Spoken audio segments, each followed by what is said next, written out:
ഭരണകൂടത്തിന്റെ രാഷ്ട്രീയം കാവിക്കളർ കുപ്പായ ഊട്ടി ചാനലിൽ വന്ന് പറയുന്നയാളെ രാഷ്ട്രീയ നിരീക്ഷകൻ എന്ന് വിളിച്ചുകൊണ്ട് ഈ ചാനലിൽ അവതരിപ്പിക്കുന്നത് നിങ്ങൾ ഈ ദേശീയ മാധ്യമങ്ങളെ വിമർശിക്കാനുള്ള നിങ്ങളുടെ സാധ്യതയെ തന്നെ ക്യാൻസൽ ചെയ്യാണ് എന്നാണ് എനിക്ക് തോന്നുന്നത്. ആരാണ് എന്ന് ചോദിച്ചു കഴിഞ്ഞാൽ പോയി പണി നോക്ക് എന്ന് തന്നെ പറയും. അത് തന്നെ മിസ്റ്റർ മുഹമ്മദ് സാദിഖിനോടും ഞാൻ പറയുന്നു. പോയി പണി നോക്കണം മിസ്റ്റർ. ജനാധിപത്യ മതനിരപേക്ഷ റിപ്പബ്ലിക് ആയിട്ടാണ്, അല്ലാതെ ഇന്ത്യ ഒരു പശുരാഷ്ട്രമായിട്ടല്ല, ഒരു ചാണക രാഷ്ട്രമായിട്ടല്ല, ഇന്ത്യ ഒരു വർഗീയ ഹിന്ദുത്വ രാഷ്ട്രമായിട്ടല്ല ഇന്ത്യയുടെ സ്വാതന്ത്ര്യ സമര സേനാനികൾ വിഭാവനം ചെയ്തത്. ഒരു പ്രക്ഷോഭം നയിക്കാനോ തെരുവിലിറങ്ങാനോ പ്രക്ഷോഭം നയിക്കാനോ ഈ സർക്കാരിനെ താഴെ ഇറക്കാനോ ആ രീതിയിലുള്ള എന്തെങ്കിലും ഒരു കാര്യം ചെയ്യാൻ ഇവരെ കൊണ്ട് കൊള്ളില്ല. ഇവരെ കൊണ്ട് ഈ പണി നടക്കില്ല. ഇതേപോലെ ചാനൽ ഫ്ലോറിൽ വന്നിരുന്ന് ഗോഗുവ വിളിക്കാനും വൃത്തികേട് പറയാനും അല്ലാതെ ഈ സാധനങ്ങളെ കൊണ്ടൊന്നും ഒന്നിനും കൊള്ളില്ല. മനുഷ്യന്റെ ഒരു അവസ്ഥയെ അയ്യേ കഷ്ടം. മീഡിയയിലിരുന്ന് സോഷ്യൽ മീഡിയയുടെ ഒരു ബാക്ക്ഗ്രൗണ്ടിലിരുന്ന് കയ്യിൽ നമുക്കൊരു ഫേസ്ബുക്ക് ഐ ഡിയും അല്ലെങ്കിൽ ഒരു ഇൻസ്റ്റ ഐ ഡിയും ഒരു സ്മാർട്ട് ഫോണും ഇന്റർനെറ്റ് കണക്ഷനും ഉണ്ടെങ്കിൽ എനിക്ക് ഈ ലോകം കീഴടക്കാൻ കഴിയും എന്നൊക്കെ തെറ്റിദ്ധരിക്കുന്ന വലിയൊരു വിഭാഗം നമ്മുടെ നാട്ടിലുണ്ട്. ഇത് എന്നെ ഉദ്ദേശാണ്, എന്നെ തന്നെ ഉദ്ദേശാണ്, എന്നെ മാത്രം ഉദ്ദേശാണ്. ഇടതുപക്ഷം അവർക്കൊപ്പം നാനി രാജ അടക്കമുള്ള നേതാക്കൾ ഈ പ്രതിഷേധത്തിന്റെ ഭാഗമായി ഈ പ്രതിഷേധത്തിൽ പങ്കെടുത്തില്ലെങ്കിൽ, ഞാൻ പങ്കെടുത്തില്ലെങ്കിലാണ് അസ്വാഭാവികത എന്ന് നാനി രാജ പറയുന്നതും നമ്മൾ ഇന്ന് കേട്ടു. ഞാനൊരു വലിയ സംഭവം അല്ലേ, അതിൽ എവിടെയാണ് രാജ്യദ്രോഹ കുറ്റമുള്ളത്? ഒരു കാര്യം പറയാം, ഈ കോക്രോച്ചുകൾക്ക്, ഈ പാർട്ടികൾക്ക് സർക്കാരിനെതിരെ പ്രതിഷേധിക്കാനുള്ള അതേ അവകാശം ഇവർക്കെതിരെ പ്രതിഷേധിക്കാൻ മറ്റുള്ളവർക്കുമുണ്ട്. ഒരു നാണയത്തിന്റെ രണ്ട് വശവും നമ്മൾ നോക്കണമല്ലോ. ചാനൽ ചർച്ച വെക്കുമ്പോൾ പങ്കെടുക്കുന്ന ആളുകളുടെ പൊസിഷൻ കൃത്യമായി നിങ്ങൾ രേഖപ്പെടുത്തുന്നുണ്ടല്ലോ. അപ്പോൾ എൻ്റെ പേരിന് നേരെ SFI എന്ന് വെച്ചിട്ടുണ്ട്, KSU പ്രതിനിധിയുടെ പേരിന് നേരെ KSU എന്നാണ്, ആം ആദ്മി പ്രതിനിധിയും. ഇവിടെ ഒരു അദ്ദേഹം വന്നിരിക്കുന്നുണ്ട്, അദ്ദേഹത്തിന്റെ പേരിന് നേരെ രാഷ്ട്രീയ നിരീക്ഷകൻ എന്നാണ് വെച്ചിട്ടുള്ളത്. അദ്ദേഹം എന്ത് രാഷ്ട്രീയമാണ് നിരീക്ഷിക്കുന്നത്? താനെന്താണ് മോനെ വെച്ച് സംസാരിക്കണത്? എന്താണെന്ന് വെച്ചാൽ തെളിച്ചു പറ. ഞാൻ വ്യക്തിപരമായി അധിക്ഷേപിക്കല്ല, അദ്ദേഹത്തിന്റെ വാദത്തെ മുൻനിർത്തിയാണ് എൻ്റെ ചോദ്യം. എന്ത് രാഷ്ട്രീയമാണ് ഇദ്ദേഹം നിരീക്ഷിക്കുന്നത്? ഇദ്ദേഹത്തിന്റെ പേരിന് നേരെ രാഷ്ട്രീയ നിരീക്ഷകൻ എന്ന് മാറ്റി സംഘി എന്ന് എഴുതി വെക്കണം എന്ന അഭിപ്രായമാണ് എനിക്കുള്ളത്. അതൊരു അധിക്ഷേപമായി അദ്ദേഹം കാണുന്നുണ്ടെങ്കിൽ അതിന് അങ്ങനെ തന്നെ സ്വീകരിച്ചുകൊള്ളുക.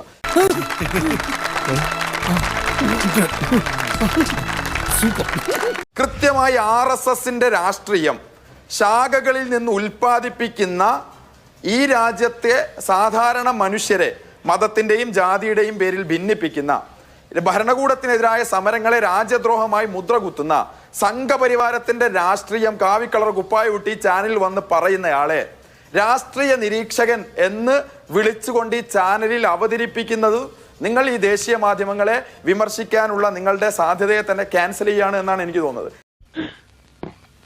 പുറമേക്കുള്ള ഗൗരവൊന്നും കണക്കിലെടുക്കണ്ട, എന്നെ പോലെ തന്നെയാ.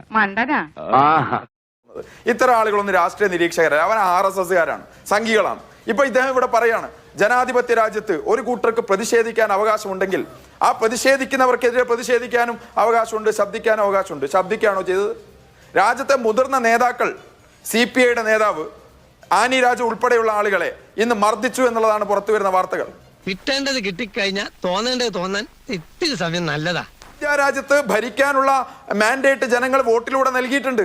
അത് വോട്ടിലൂടെ ലഭിച്ചതാണോ EVM അട്ടിമറിയിലൂടെ ലഭിച്ചതാണോ എന്നുള്ള ചർച്ച പോലും നടക്കുന്ന രാജ്യത്ത് നിങ്ങൾക്ക് കയ്യിലുള്ള ഭരണത്തെ ഉപയോഗിച്ചുകൊണ്ട് ഈ രാജ്യത്തെ ഭരണകൂടത്തിനെതിരായി ഉയർന്നു വരുന്ന എല്ലാ പ്രതിഷേധങ്ങളെയും അങ്ങ് അടിച്ചമർത്തി കളയാം എന്നാണോ RSS വിചാരിക്കുന്നത്, BJP വിചാരിക്കുന്നത്?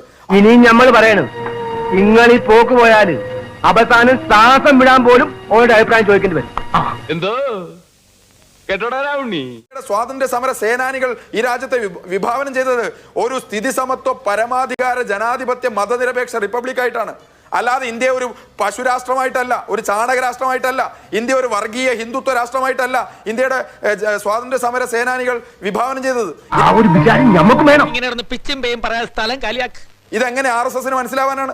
ഇന്ത്യ രാജ്യത്ത് ഈ സ്വാതന്ത്ര്യ സമരം നടക്കുന്ന സമയത്ത് ആൻഡമാനിലെ ജയിലിൽ ബ്രിട്ടീഷുകാരുടെ ചെരുപ്പ് നക്കി കൊടുക്കുകയായിരുന്ന ആചാര്യന്മാർ സ്ഥാപിച്ച RSSകാര് ഇന്ന് ഈ രാജ്യത്തെ സാധാരണ മനുഷ്യരെ, മതന്യൂനപക്ഷങ്ങളെ എന്താണ് മതേതരത്വം എന്ന് പഠിപ്പിക്കുക, എന്താണ് രാജ്യസ്നേഹം എന്ന് പഠിപ്പിക്കുക. ഈ രാജ്യത്തെ സാധാരണ മനുഷ്യർക്ക്, ഈ നാട്ടിലെ വിദ്യാർത്ഥികൾക്ക്, യുവാക്കൾക്ക്, ഈ നാട്ടിലെ പിന്നോക്ക ജനതയ്ക്ക് നിങ്ങളുടെ രാജ്യസ്നേഹത്തിന്റെ സർട്ടിഫിക്കറ്റ് ആവശ്യമില്ല എന്നാണ് ഞങ്ങൾക്ക് പറയാനുള്ളത്. അതാണോ കാര്യം? അതൊക്കെ നേരത്തെ ചോദിച്ചാ പോരായിരുന്നു. എന്തിനാ ഇങ്ങനെ സ്വന്തം പല്ലുകുത്തി നാട്ടണത്? രാജ്യസ്നേഹം പഠിപ്പിക്കാൻ ഈ നാട്ടിലെ വിദ്യാർത്ഥികൾക്ക് നേരെ, യുവാക്കൾക്ക് നേരെ വന്നാൽ സമരം എന്താണെന്ന് ഈ നാട് കാണിച്ചു തരും. സ്വാതന്ത്ര്യ സമരം നടത്തിയ പാരമ്പര്യമുള്ള ഈ നാട്ടിലെ ജനതയുടെ പിന്മുറക്കാർ ഇവിടെയുണ്ട്. അന്ന് ചെരുപ്പ് നക്കിയ നിങ്ങൾ ഇന്ന് ഈ രാജ്യം ഭരിക്കുന്നു എന്നുള്ളത് ഈ നാട്ടിലെ എല്ലാ മനുഷ്യരുടെയും മേലിൽ കുതിര കയറാനും അവിടെ ഭാവി വെച്ച് പന്താടാനുമുള്ള ലൈസൻസ് ആണ് എന്ന് കരുതുന്നുണ്ടെങ്കിൽ അതിനെ ന്യായീകരിക്കാൻ വേണ്ടി പേര് വെച്ചോ പേര് വെക്കാതെയോ നിരീക്ഷക വേഷം ചമഞ്ഞോ RSSന്റെ പ്രതിനിധികൾ ചാനൽ ഫ്ലോറിൽ വന്നാൽ അതിന് ഞങ്ങൾ തുറന്നു കാണിക്കും. ഇന്ത്യ രാജ്യത്തിന്റെ വിദ്യാഭ്യാസ മന്ത്രി ധർമ്മേന്ദ്ര പ്രധാൻ രാജിവെക്കുന്നത് വരെ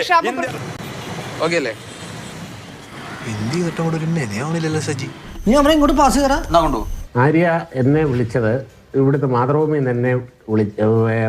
എന്നെ നേരിട്ടാണ് വിളിച്ചത്. അല്ലാതെ ഇവിടെ നിന്ന് മാതൃഭൂമിയിൽ നിന്ന് RSSന്റെ കാര്യാലയത്തിലേക്കോ അല്ലെങ്കിൽ ഇവിടെ എന്താണ് മാരാർജി ഭവനിലേക്കോ വിളിച്ചിട്ട് നിങ്ങളുടെ ഒരു പ്രതിനിധിയെ വിട്ടു തരണം എന്നല്ല പറഞ്ഞത്.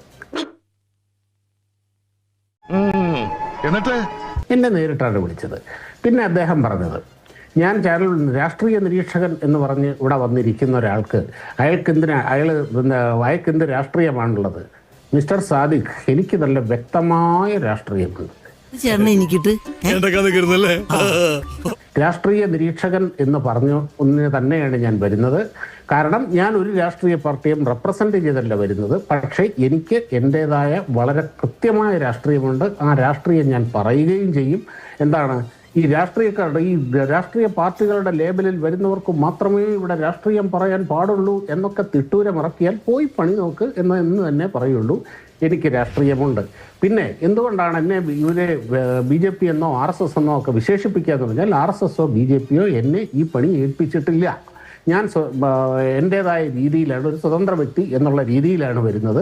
ഒരു സ്വതന്ത്ര വ്യക്തിക്ക് ഈ നാട്ടിൽ ഇഷ്ടമുള്ള രാഷ്ട്രീയവും ഇഷ്ടമുള്ള ആദർശവും പറയാനുള്ള അവകാശമുണ്ട്. ആ അവകാശത്തിനെ ചോദ്യം ചെയ്യാൻ നിങ്ങൾ ആരാണ് എന്ന് ചോദ്യം കഴിഞ്ഞാൽ പോയി പണി നോക്ക് എന്ന് തന്നെ പറയും. അത് തന്നെ മിസ്റ്റർ മുഹമ്മദ് സാദിഖിനോടും ഞാൻ പറയുന്നു. പോയി പണി നോക്കണം മിസ്റ്റർ.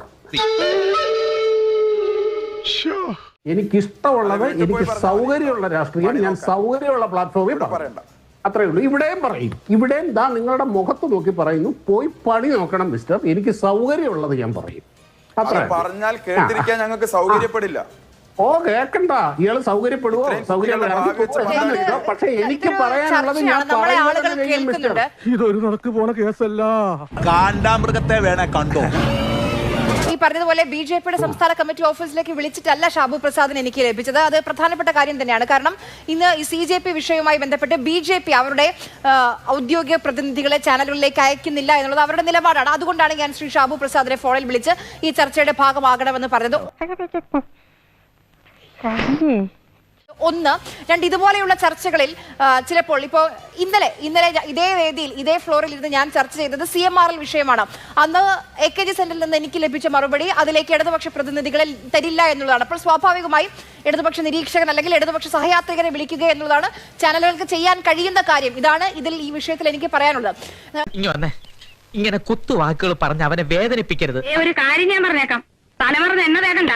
ഇവിടെ ഈ വിദ്യാർത്ഥി സംഘടനകളുടെയും യുവസംഘടനകളുടെയും ഒക്കെ വേഷം കെട്ടി ഇവിടെ വന്ന് ഈ ചാനൽ ഫ്ലോറിൽ ഇരുന്ന് ഗോഗോ പറയുന്ന ഒരൊറ്റ ഒരെണ്ണത്തിന് ഒരു മനുഷ്യർക്ക് ഇഷ്ടമല്ലാത്തത് കൊണ്ടോ അവരെ നോക്കിയിരുന്നിട്ട് കാര്യമില്ല എന്നുള്ളത് കൊണ്ടോ ആണ് ഇവർക്ക് തന്നെ അറിയാം ഞങ്ങളെ ആരും മൈൻഡ് ചെയ്യുന്നില്ല, ഞങ്ങൾ ഒച്ച വെച്ച് കഴിഞ്ഞ് കഴിഞ്ഞാൽ ആരുമായിട്ട് കേൾക്കാനുമില്ല. അതുകൊണ്ടാണ് ഇവർക്ക് നിവർത്തിയില്ലാതെ ഇപ്പോൾ ഈ പാറ്റകളുടെ ചിറകിനടിയിൽ ഒളിക്കേണ്ടി വരുന്നത്. ഒരു കാര്യം ഞാൻ പറയട്ടെ, ശരി, വാദത്തിന് വേണ്ടി എല്ലാം നമുക്ക് നോക്കാം. ഇവർ പറയുന്നത് പ്രകാരം, ഇവരുടെ വാദപ്രകാരം എന്താണ് ആര്യ? ഈ രാജ്യത്തെ വിദ്യാഭ്യാസ മേഖല തകർന്നു, സാമ്പത്തിക മേഖല തകർന്നു, സാമൂഹ്യ മേഖല തകർന്നു, അതിഭീകരമായ വർഗീയത ലോകം മുഴുവനും നാണം കെട്ട് നിൽക്കുന്നു. ഇങ്ങനെയൊക്കെ ഉള്ള ഒരവസ്ഥയാണ് ഇവരെ സംബന്ധിച്ചിടത്തോളം ഈ രാജ്യത്തുള്ളത്. ഇങ്ങനെയുള്ള ഒരവസ്ഥയിൽ ഒരു പ്രക്ഷോഭം നയിക്കാനോ തെരുവിലിറങ്ങാനോ പ്രക്ഷോഭം നയിക്കാനോ ഈ സർക്കാരിനെ താഴെ ഇറക്കാനോ ആ രീതിയിലുള്ള എന്തെങ്കിലും ഒരു കാര്യം ചെയ്യാൻ ഇവരെ കൊണ്ട് കൊള്ളില്ല. ഇവരെ കൊണ്ട് ഈ പണി നടക്കില്ല. ഇതേപോലെ ചാനൽ ഫ്ലോറിൽ വന്നിരുന്ന് ഗോഗുവ വിളിക്കാനും വൃത്തികേട് പറയാനും അല്ലാതെ ഈ സാധനങ്ങളെ കൊണ്ടൊന്നും ഒന്നിനും കൊള്ളില്ല. അതുകൊണ്ടാണ് ഇപ്പോൾ ഈ പറഞ്ഞ പോലെ ഇവർ തന്നെ ആക്ഷേപിക്കുന്ന രീതിയിലുള്ള അരാഷ്ട്രീയ വാദങ്ങൾ ഉയർത്തുന്ന ഇതുപോലുള്ള കൂട്ടായ്മകൾക്ക് ജനശ്രദ്ധ കിട്ടുന്നത്, അവർക്ക് റീച്ച് കിട്ടുന്നത്. ഇപ്പൊ SFIയുടെയോ ഇപ്പൊ ഇവർ പറഞ്ഞില്ലേ, SFI ഇങ്ങനെ അഖിലേന്ത്യാ തലത്തിൽ പടർന്ന് പന്തലിച്ച് അവരൊന്ന് ഊതിക്കഴിഞ്ഞാൽ നരേന്ദ്രമോദി അവരുടെ മൂക്കിൽ കൂടെ കയറി പോകുന്നതാണല്ലോ ഇവർ ഈ അവകാശപ്പെടുന്നത്. എന്ത് പറ്റി? നിങ്ങളുടെ മൂക്കിന് വലിപ്പം കുറഞ്ഞു പോയോ? വലിക്കപ്പ അങ്ങോട്ട് കേറട്ടെ. പൊന്നു ചേട്ടായി, കൂടുതൽ ചോദ്യങ്ങൾ ചോദിച്ച് എന്നെ വിഷമിപ്പിക്കരുത്. എനിക്ക് ഈ വേഷം മാത്രമേ ഉള്ളൂ, ക്ഷമിക്കണം. വാരണസിയിൽ ഭൂരിപക്ഷം കുറച്ചു, BJPയുടെ ഒറ്റയ്ക്കുള്ള ഭൂരിപക്ഷം നഷ്ടപ്പെട്ടു. പക്ഷെ നരേന്ദ്രമോദി BJP ഇന്ത്യ ഭരിച്ചുകൊണ്ടിരിക്കുകയാണ് 12 വർഷമായി എന്നുള്ളതൊരു യാഥാർത്ഥ്യമാണ്. ഇവരെ കൊണ്ടൊരു ചുക്കും ചെയ്യാൻ കഴിഞ്ഞിട്ടില്ല, ഒരു രോമത്തെ തൊടാൻ കഴിഞ്ഞിട്ടില്ല, ഒട്ട് കഴിയുകയുമില്ല എന്ന് ഇവർക്ക് നന്നായിട്ടറിയാം.